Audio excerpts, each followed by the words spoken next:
So here we are kicking off our Saturday morning conversation with Ashley Koff, the registered dietitian from the Better Nutrition Program. The bells are going off around here. The puppies are going crazy. Ashley, thank you so much for taking the time on a Saturday to join me. You know, we have so much fun with our podcast Takeout with Ashley and Robin.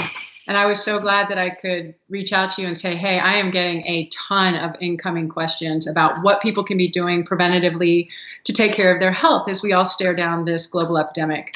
And this is not about fear. This is about how you can love yourself through this whole process, because it can get really intense. And all of us are worried about our own health, our families, our children, especially our parents, the grandparents. So I'm really grateful that I have you as a very dear friend, but also as a very dear resource. So thank you for making this happen on Saturday. Absolutely. And I do want to say that the RD after my name, I really just want to see the puppy. That's really why I'm here. But the RD after my name is registered dietitian. That means I have a medical license. I've worked in clinical settings, hospitals. I've worked with in this space, in terms of viruses, et cetera. All of that said, nothing that I can share with you here is personalized information. That's really important because when you start to think about the things that you're going to add and do, you do want to have a conversation with your healthcare practitioner. And the first place that I would start, because I was actually having this conversation with my colleagues yesterday, we had a couple hundred healthcare practitioners who were getting together, who are all moving their consults to virtual. So talk to your healthcare practitioner. There's no point in you, and I don't recommend you going in and actually seeing your healthcare practitioner. But they're likely doing things like this. I've been encouraging them to do office hours where you can join them, or to do virtual. And if you're worried about a parent or somebody who maybe isn't that savvy on the computer, then you can also say like, hey, maybe mom, like I'll show you this video, or, dad, I'll show you this video.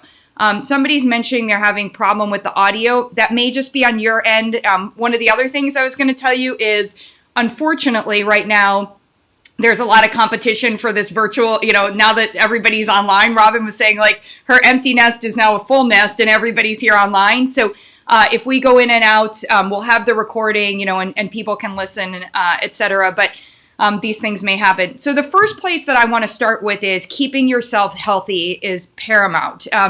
This is not a short term. This isn't like we are dealing with something for 2 days or 3 days. This is also not meant to create more fear. But this can, hey, Rebecca, this can actually go on for months, and it may be a period of time. Our new norm may be that there's a presence of this virus or version of this virus. So the most important thing that we can do is actually work to keep ourselves healthy. And there are 3 things that you want to think about when it comes to better health. The first is your digestion. You literally cannot have better health if your digestion is not working better. So this is a time to tune up and to focus on that. That doesn't mean going and buying a ton of kombucha, because the probiotic strains in kombucha are actually not clinically proven to help with, respiratory or immune system or any of that stuff. I do recommend, though, getting in quality probiotic. I recommend, doing the things to take care of our digestive system, and we can dive into that further.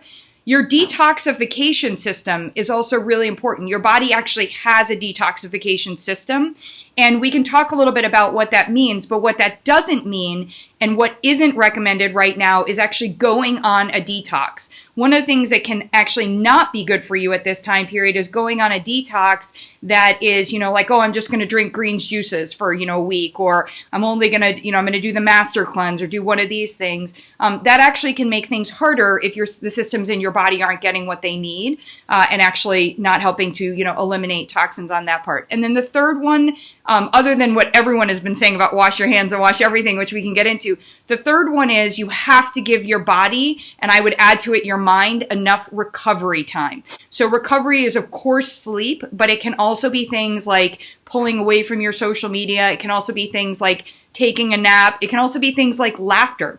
When we laugh, like for 60 seconds, and we actually laugh wholeheartedly and breathe, or like belly laugh, et cetera. When we laugh like that, we actually are helping the body to move into a relaxed state. So recovery is going to be really important. So Robin, those are the things that I've been focusing on to really help us all understand that if you do not have the virus right now, the most important thing you can be doing is actually focusing on what your body needs to be healthier, not starting to just throw a bunch of stuff at it from an immune boosting standpoint. I think that's key too. Yeah, I think, one of the things that keeps coming up is stress. And clearly stress can do so much to our health, to our immune system.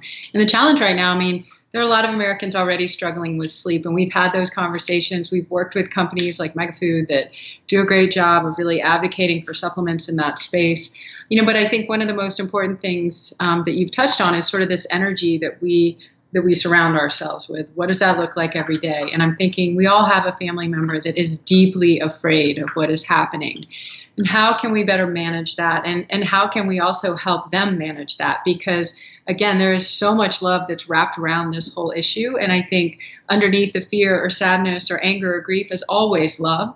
So if you have that family member that is just in this state of panic and grip and fear, do you have some advice on how, as families, we can get through that? Yeah, I've got two tips. The first one, my favorite, is I was talking about laughter. So if you can find something that you guys all laugh about, that's awesome. And in this social, as we're socially distancing, it may be getting on FaceTime and laughing, especially with your parents or with other people that may be feeling the distance further on that part. There is breath work that you can do. There's really no right or wrong way to breathe, but there is particular breath work. If you breathe in through your nose to the count of 4, you hold it for 7 seconds, and you exhale for 8.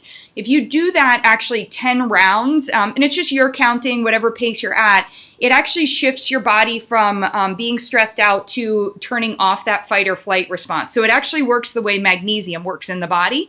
The other thing that's very rich in magnesium is dark chocolate. So if you're home, and also if you're purchasing things for the home, this is a great time. I was just saying we went from 60-degree weather to a snowstorm here in Ohio. So I'm like, oh, a hot cocoa sounds really good right now. So making it with that darker chocolate or eating dark chocolate, that's actually going to be a win in terms of getting that in. The other one, and this is really great, especially those of us that have kids at home, but I don't want to diminish the value of this actually for us adults as well, is that what we want to get in to support our immune system is the whole rainbow. So all these different colors. Well, one of the best ways to do that from a teaching method is to actually color. So I highly recommend coloring books. Get out. That's why you like dark chocolate. Exactly. Get out the coloring books. It's great right now to sit down. I used to, in one of my clinics, I used to talk to parents and kids about, what are all the things that we could have that would be orange, and you start to, it's like, okay, we start drawing an orange, then we might get to pumpkin, then you get to sweet potato, and then you start thinking oh, turmeric. Thank you, Marisa. You start getting into, some fun different ways to get in orange. And if you're doing this and drawing, using a coloring book or any of that stuff really reinforces just how powerful the colors are. And colors we often have an emotional relationship with those colors, as I'm wearing my Duke blue and I love my purple, they make us feel better. So colors is going to be something that's really important. And often something we're not seeing if we're just scrolling through a lot of Twitter. So move from the Twitter and move off of those things. Listening to you, I think, I've always sort of advocated for this 80-20 rule where 80% of the time we do the best we can and 20% of the time we have to have the grace and flexibility to live in this real world. Well, now that's sort of coming back on us. Mm-hmm. So with that 20%, that's an opportunity to say, wow, this could actually be a period where we as a family get outside and take walks together, clearly with social distancing, but exercise is clearly going to be an important component of this. This could be a time as we as a family really focus on making sure we get the right amount of water in every day, or we as a family could really focus on reducing our sugar intake and, to really think about these things that you really could tackle that are so good fundamentally any time of the year for our health, but especially at a time where health and immunity are so important. Yeah. And it really is a great time. I mean, we're being forced to, and I think we should be doing a better job of making more things at home. So it really is a great time. And remember, who cares what it looks like? Don't post it on Instagram if it isn't pretty, but have somebody make the food themselves. Maybe there's been a fear or a stress around gosh, we don't have time for somebody to make dinner because we really need to eat dinner, or if it's not good, if we're all home now, that actually is a good time to say hey, let's get involved in the food prep, and let's do some of those things. I think one of the things that's really important to understand about our immune system is that our immune system is designed to do battle. So the first place, remember I talked about our digestive system, the lining of your digestive tract is auditing what's coming in, and it's trying to figure out if it should raise alarm bells or not. So that's why that area is so important. I think that's really valuable in terms of the digestive system.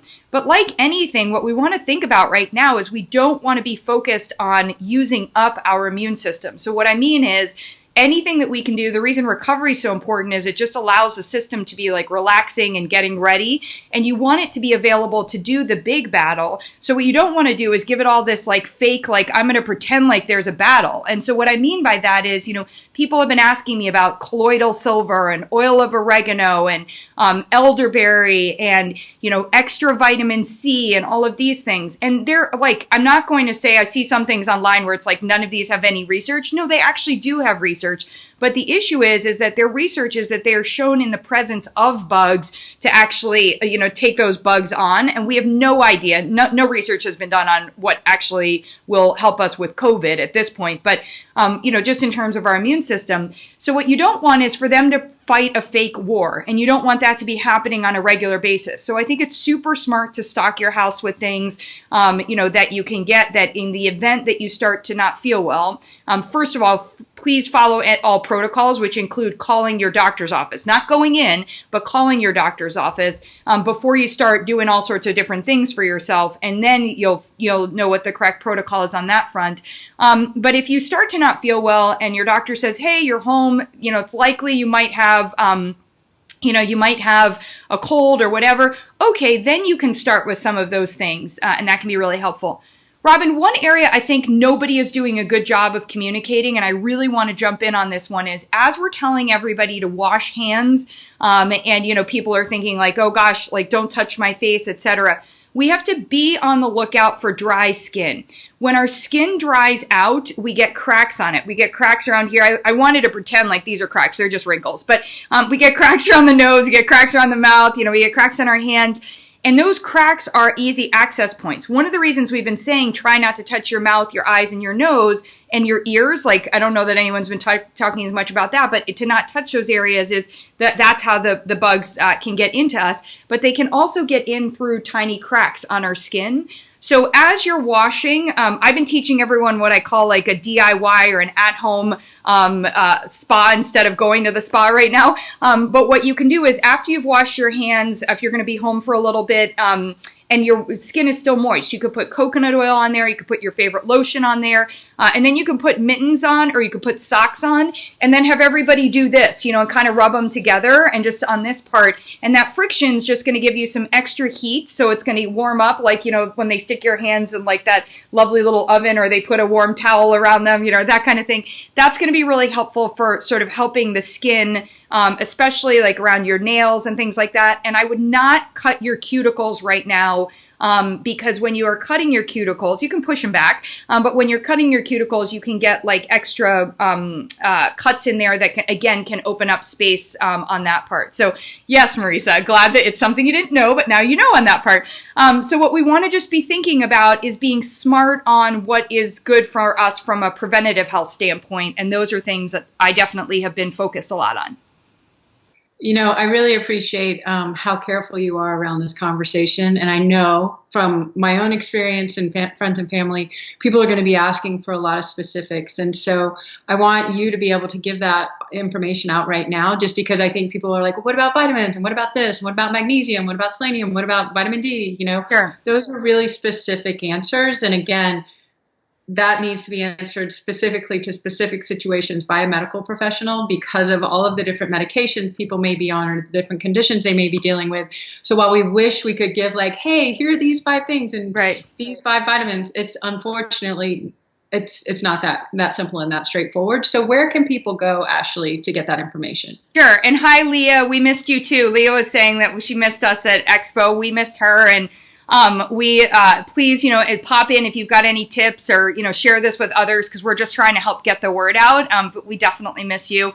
And I think, one of the key things is right now, it's really important to understand that when you add any minerals or nutrients, especially in the supplement space, You can get in too much of one nutrient. So that is, especially from supplements, that's much easier than it is from food. That's why I follow that food first with rainbow of fruits and vegetables, nuts and seeds, and getting in enough water, because the water and the fats and the nuts and seeds and oils helps to escort the nutrients that are in the fruits and vegetables, those colors, into the cell and support the immune system. So be careful with taking any one isolated ingredient. Now is not the time, and especially zinc and zinc lozenges. One of the things that can happen is if you get a higher amount of zinc, it can actually throw off, it can create imbalances of other minerals. So you might not get what we call a zinc toxicity, but you might actually throw off other minerals, like say magnesium that we just talked about is really responsible for helping the body to relax. And zinc, all minerals and all nutrients, they operate in collaboration. Nobody's a one-man army in our body.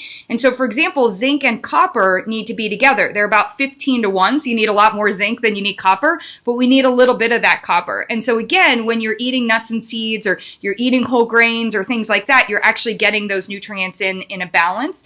So before you take any supplements, I would avoid any individual. If a doctor or a practitioner has recommended a multi, either a multivitamin, hopefully it has some minerals in there and it's good quality, I think that's something right now that you could be doing just to say, hey, I just want to make sure I'm filling any of those potential gaps. That's probably something you don't have to ask for permission on.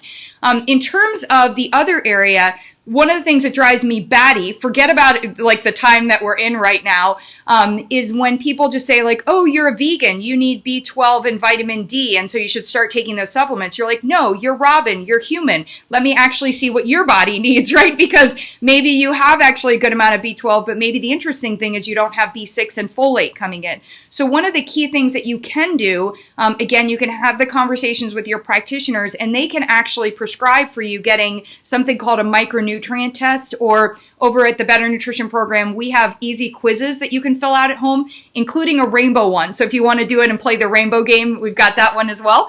And you can answer those and see where you might not be getting nutrients in, and you'll get directions for where to do it from food first. In terms of your specific supplement recommendations, I highly, highly, highly recommend that you connect with a practitioner who is versed in having that conversation and knows you in particular. Here's another reason why.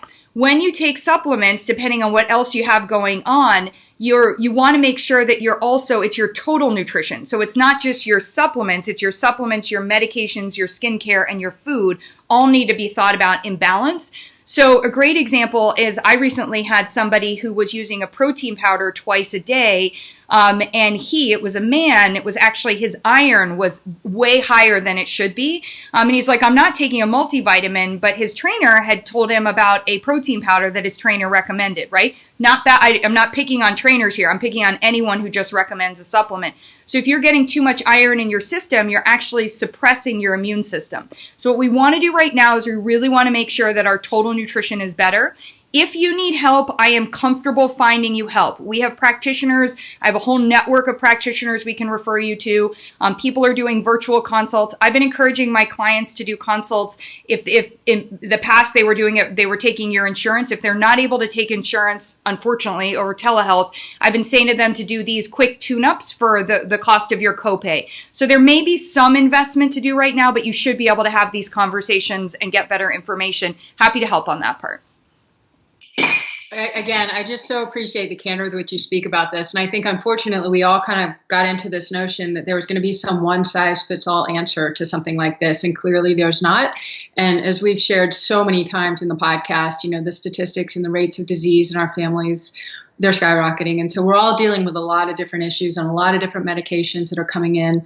And again, you have to think about all of this in combination. And so it's why this conversation and prevention and getting enough exercise and space and breathing and sunlight and friendship, it's doing me so much good just to see your face. I know, right? So, it's again, like more of this kind of stuff. And it is going to have us rethinking a lot of our systems. And I think what I love about it, the upside, is once we get to the other side of this thing, we will have figured out these systems that are going to expedite the way that we do business and the way that we connect with each other.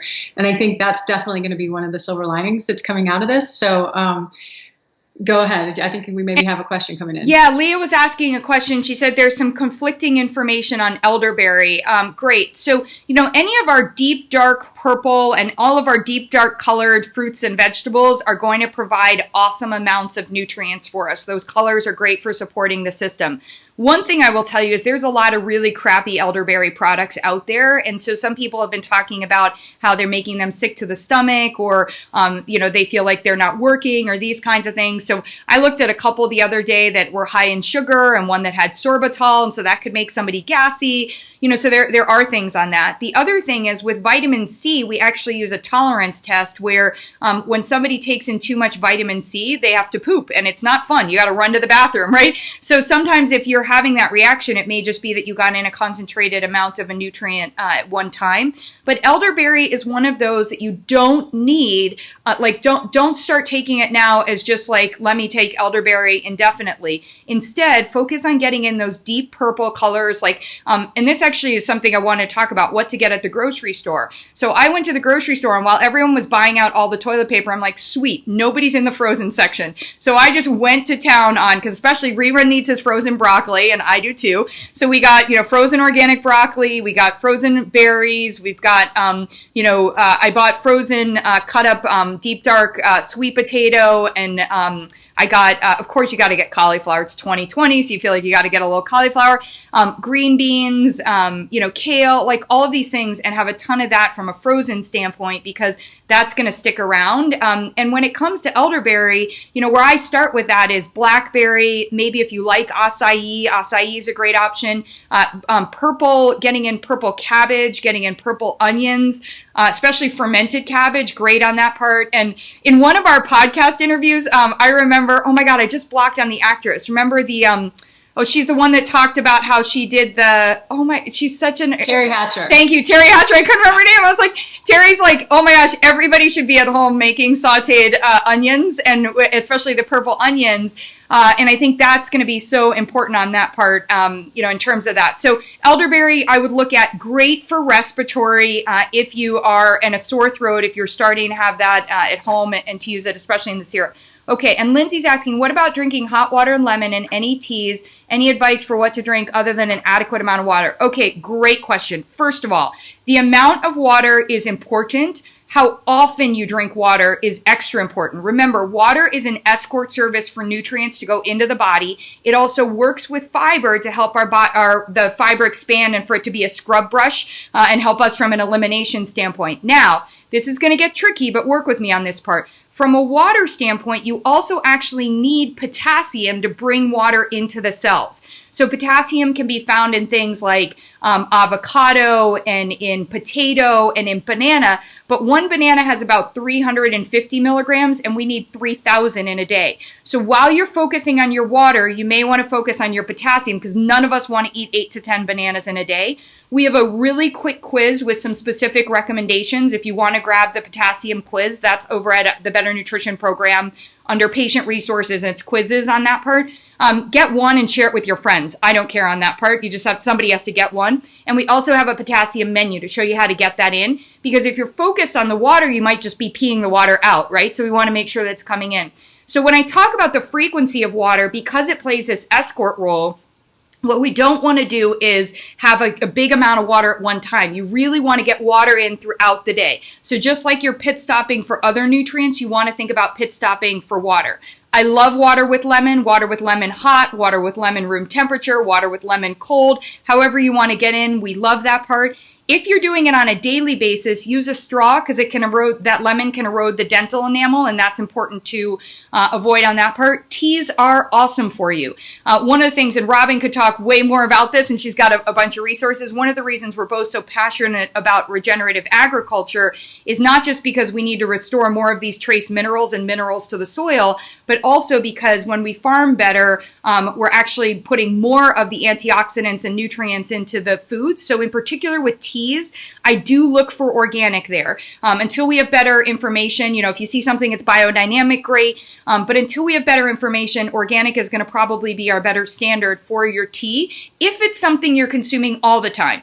If you happen to be out somewhere right now and you're like, oh, I'm just going to get the tea instead of the super sugary coffee drink I used to get, awesome, fist bump, super proud of you, on that part. But you do want to, in terms of that, teas are a great choice for you. And I know we were just talking about elderberry. I'm a massive fan of raw and organic honey. I don't love a lot of the pasteurized honey because you just don't get a lot of the nutrients in. Plus, I feel like you really taste a sugar difference. Like, it's a different flavor.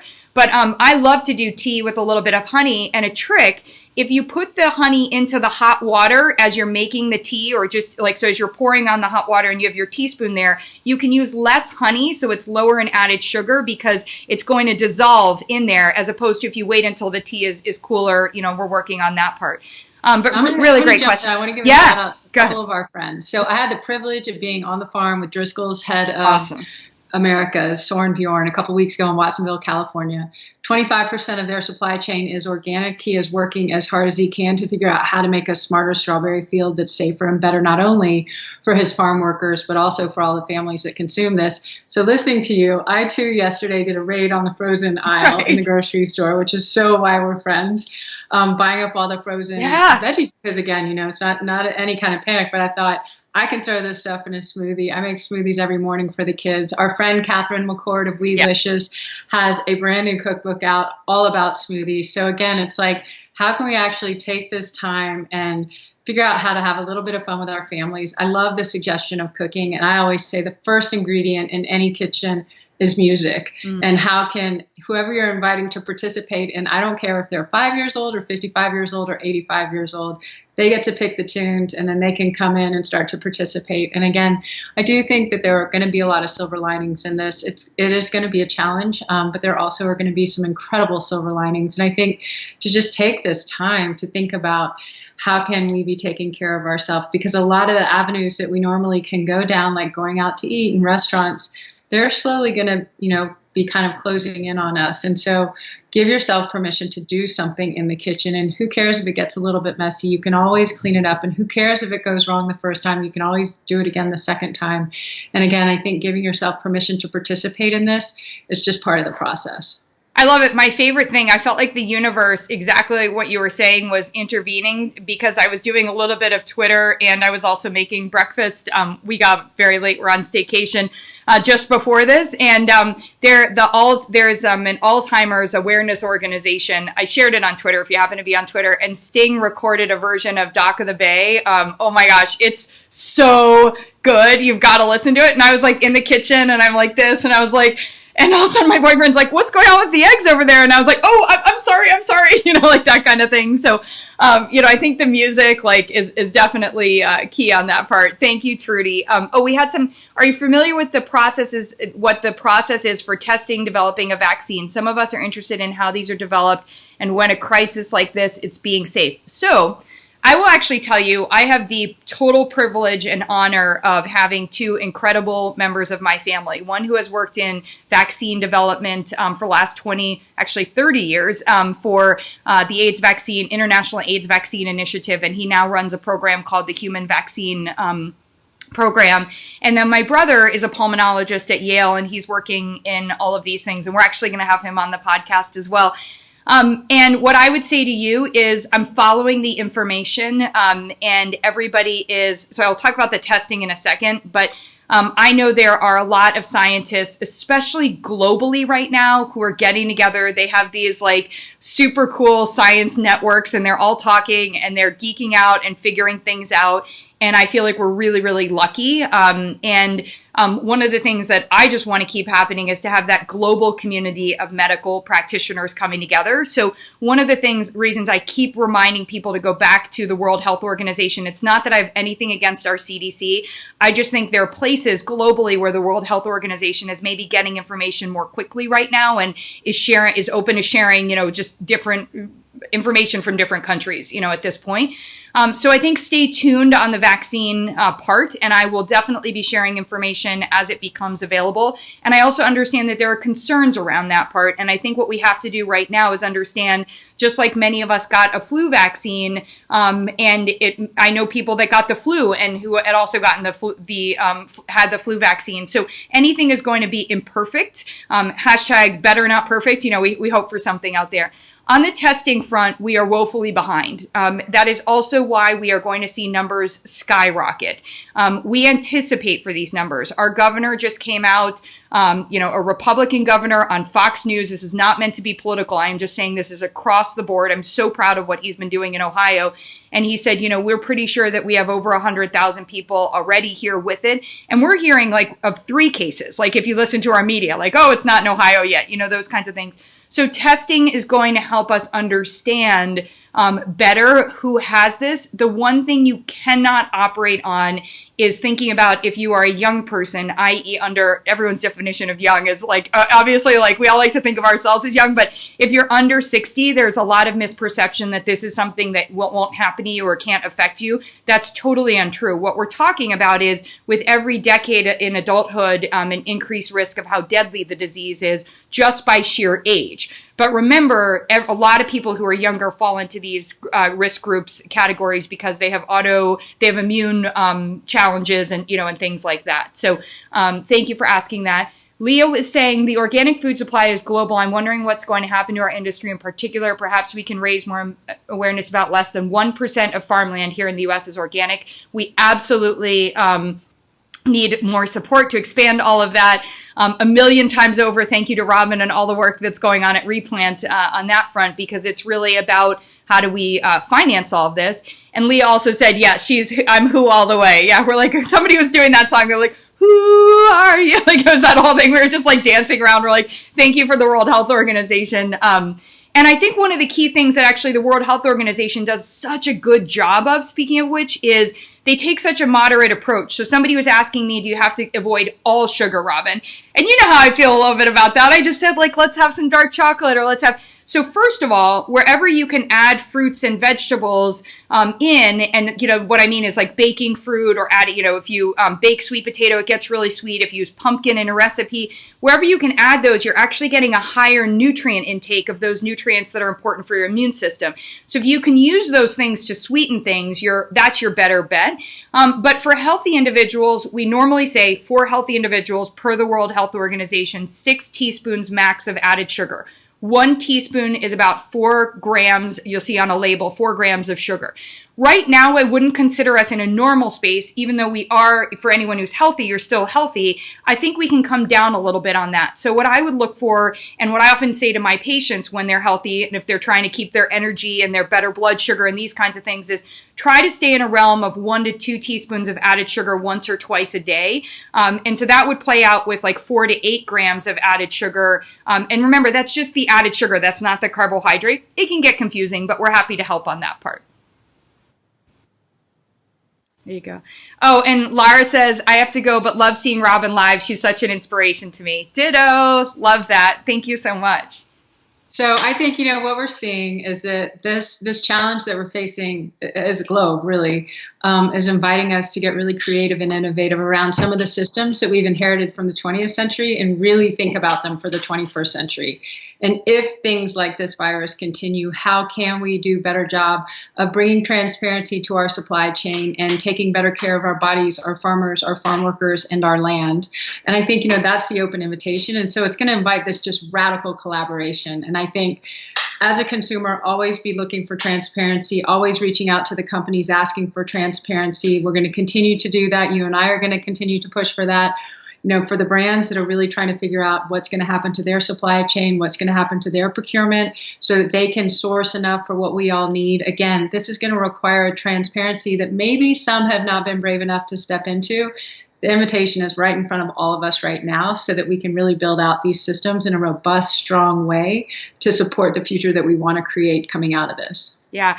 And I've taken an approach on social media to only sharing and resharing the things that are positive. So one of the, I think it was a member of the House yesterday said, I know at this time it can feel like not enough is happening, but there actually are a lot of things that are happening. And so they shared a lot of those different things. So I was sharing that. And then, of course, my own personal trauma and all this, I don't want to make light of this, but not having basketball season, and especially being at home and like not having basketball season. But I am just loving, and I have so much gratitude for the basketball players who are finding ways to, like Zion just said he's paying for the workers at Smoothie King, and he's like, okay, I can do that for 30 days. And Kevin Love was paying for arena workers. So this is also a time where, I know most of us are thinking like, how am I going to budget in this time of uncertainty? And that is the most important thing that you can do. You want to assess your business. You want to look at, how you might have to shift costs, things like that. If you happen to be a person of means, or if you happen to be an entity of means, please think about where you can invest some of your funds to, even just in short-term interventions, because even if the government passes, hopefully today, this Family First Act, and we move forward with this stuff, it might take a bit for it to get into place for, those of us that, for those that are in need of it. And especially with things like, I had this, it's great. My friends run a restaurant group, and they're based out of DC, but in their Chicago and DC, they're feeding any kids that are, while school is not in session, they're feeding the kids there for free. We just need to see more of that stuff happening, because we know that there are, there are so many people that need help. So however you can support. And I'm going to jump in on this because, again, as somebody who has been on that Wall Street side of things, this is impacting absolutely every company around the globe. Nobody is immune to the financial impact of this thing. And what we're seeing is a remarkable leadership step forward. And this week I thought about it, maybe the lesson in this is just this radical unselfishness. And we see it right now with CEOs like Tim Cook of Apple saying, look, we're just going to close the stores. Is that in the best interest of Apple? Absolutely not at all. But it is absolutely in the best interest of the planet. Patagonia, Rose Macario, same thing. She's like, we're shutting down the stores. We're going to make sure everybody's compensated. It's going to be fine. And I think Zoom CEO, he just stepped forward. He said he's offering his platform of video conferencing to all K through 12 schools. I mean, it is just incredible, this generosity that's coming forward. And I think all of us have the capacity in some way to do that. And on some, it's going to be massive scale, like that Zoom CEO and founder, and others, it's going to be just how can we do it at a local level. And I think, what also is going to be needed is a lot of really strong support, because right now, a lot of parents are going to have all their kids coming home, and there's going to be a lot of parents who are going to be coming home too to work. And that whole balance is going to be stressful, and it's going to be new. And how can we be there for each other through it? I think there are going to be a lot of online support groups that are probably going to pop out of this. But, again, this is really an opportunity. And I think the smartest way we can navigate it is to be as honest as we can with each other, with whatever that we're dealing with, so that we can get through it together. I love that. Leah, we're echoing totally what you're saying too, is solving problems creates huge goodwill. So make sure to share what you're doing. It really brings everybody's spirits up. We 1,000%. Tag any of us if you want us to share it. We're all trying to figure out how we can be helpful to each other. And it does really lift the spirits when you see what people are doing. So, and just one thing, like it's just like, how do you want to help people locally on that part? The working from home kids stuff, I think, is so important. I just shared something on Instagram that I saw on LinkedIn. And it was a schedule for parents. If your kids, like a lot of people are dealing with spring break, okay, enjoy spring break, but then what? And so really thinking about how you can keep your kids on schedule. But I would echo, if you are somebody who is used to going out to work and coming home, you may need to also put your own schedule together at home and really look. It may need to be flexible, but to put your schedule at home. Anyway, I wanted to say thank you to everyone. We're in staycation mode here, so I promised that I wouldn't go on, and I want to make sure that we're able to share this. So we are actually going to share this. It's up on Robin's Facebook. We also will have a quick badge of 5 or 6 of my tips that we shared here. We really just encourage you to share this with anyone that you think could be helpful on that end, and to reach out to any of us. We're super excited because next week we have one of our dear friends. We're going to be doing an awesome interview on regenerative agriculture for takeout. And this is a great time. If you haven't checked out our podcast, I'm totally going to shamelessly plug it, because honestly, we've had some of the coolest people on just to have great conversations, and they always lift our spirits. So, I think for us, it's like has nothing to do with listening to us. It's really about the people we've been able to invite and have conversations with. And it may be something that, I don't know if you have some time at home right now, or if you're able to take a walk and you want to listen to a podcast, and that's Takeout with Ashley and Robin, and you can get it wherever you get your podcasts. Yeah, and just keep sharing the information. You guys, if you have a company that's doing well, we're in contact with so many different platforms, so many different media platforms and journalists. People are looking for good stories right now. And so if you or your spouse or someone you love is working for a company that is doing remarkable things, post it on my Facebook page, share it with us, reach out to our personal websites. We have the ability to get this information out to a lot of people. And I think right now, this steady stream of good news is going to be really important, just the way the steady stream of good nutrition is going to be the same. So thank you, everybody, for joining us today. And thank you so much, Ashley. I'm so glad you're a friend. I'm so grateful. I'm so glad. And I am so glad that you got your puppy before this, because I honestly think, remembering to take care of your puppies. And the other thing is that our best information at this point is that animals are not transmitting this. So keep them safe. I think they're part of your social distancing. But right now we should feel good about that, per, again, the World Health Organization and Dr. Oz. So I felt doubly good about that part.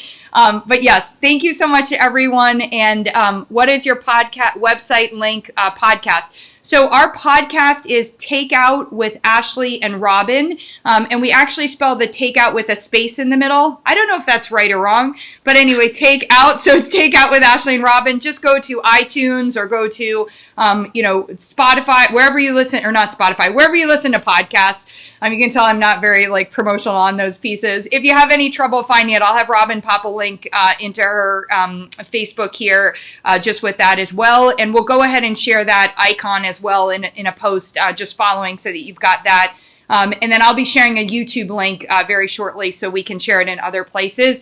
Please share this with others, and let's keep doing it. And if, next week we have a lot more information that comes in, we'll pop back in and share some more with you. So, of course, you are so welcome. Thank you. Thanks so much, you guys. Thanks, everyone.